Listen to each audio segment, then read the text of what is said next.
मंत्रिमंडळाची एक महत्त्वाची बैठक पार पडली आणि या बैठकीमध्ये केंद्रीय मंत्रिमंडळाने मंजुरी दिलेल्या राष्ट्रीय निवृत्ती वेतन योजनेला मंजुरी देण्यात आली आहे।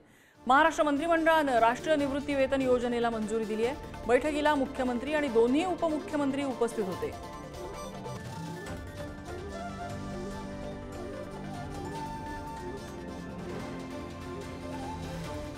निवृत्ती वेतन योजनेला मंजुरी दिल्याची माहिती समोर येते। काल केंद्राने मंजुरी दिली, आज राज्य सरकारकडून सुद्धा मंजुरी देण्यात आली। विषय चर्चेला आलाय, पण अजून त्याच्या इतिवृत्त बाहेर यायचं आहे। पण आमचे जे महत्त्वाचे विषय होते ते विभागाचे ते सांगण्याचा या ठिकाणी मी प्रयत्न केला।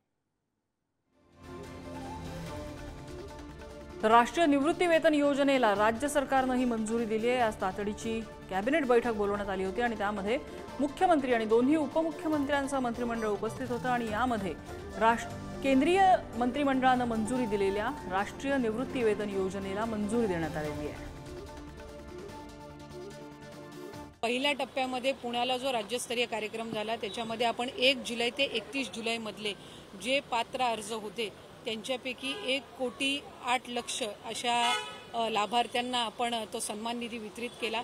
31 ऑगस्ट रोजी नागपूरमध्ये होणाऱ्या कार्यक्रमामध्ये 1 ऑगस्टपासून जे अर्ज प्राप्त झालेले आहेत ज्याची छाननी आपण सुरू केलेली आहे त्यामध्ये साधारणपणे आम्ही 45 ते 50 लाख इतक्या लाभार्थ्यांना आम्ही सन्मान निधी जो आहे तो नागपूरच्या होणाऱ्या राज्यस्तरीय कार्यक्रमामध्ये वितरित करणार आहोत।